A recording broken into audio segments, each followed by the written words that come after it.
Vendredi 11 mars, dans le cadre des élections cantonales, les candidats écologistes dénoncent le gaspillage des fonds publics par le Conseil général sortant.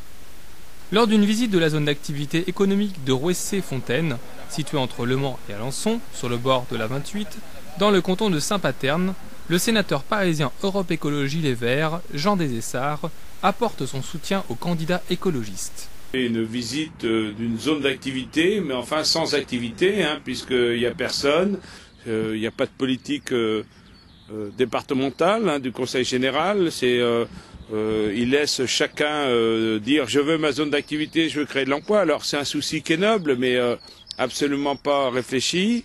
Il n'y a aucune cohérence, il n'y a pas une étude des besoins de demain pour justement créer des vrais emplois.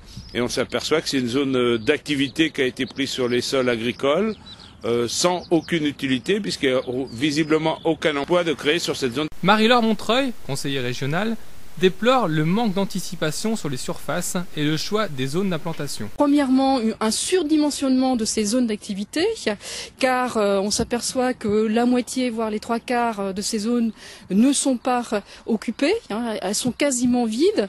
Ensuite, les quelques rares PME qui se sont installés sur ces zones d'activité, eh bien, ce sont pas des créations, mais simplement du transfert. Donc, on peut parler de délocalisation, de déménagement de territoire, puisque au final, c'est des PME qu'on a enlevées sur certaines communes pour les installer ici. Pourquoi ces quelques PME sont attirées par ces zones d'activité? Tout simplement parce que ces zones sont hyper subventionnées, très aidées par l'ensemble des collectivités, qu'elles soient communautés de communes ou départements ou régions. À son tour, Jean-Pierre Villette, adjoint d'Arcenay, met en exergue l'impact écologique. Cette zone d'activité a coûté quand même à la collectivité plus de 2 millions d'euros quand même, c'est quand même pas rien. Cet argent aurait pu être, mise à profit pour d'autres choses que pour le social ou pour d'autres choses, parce que quand même dépenser de l'argent pour une zone qui est complètement vide, c'est quand même une aberration, comme ça a déjà été dit. Mais bon, je pense que la perte aussi de terrains agricoles, comme ça a été souligné, est aussi quelque chose d'important. Les élus locaux voulaient leur petite zone. Voilà, ils ont eu leur petite zone, mais seulement là, on s'aperçoit que c'était complètement inutile. Enfin, Catherine Gouillet, adjointe du Mans, propose les objectifs d'une politique Europe Écologie Les Verts face à ces constats.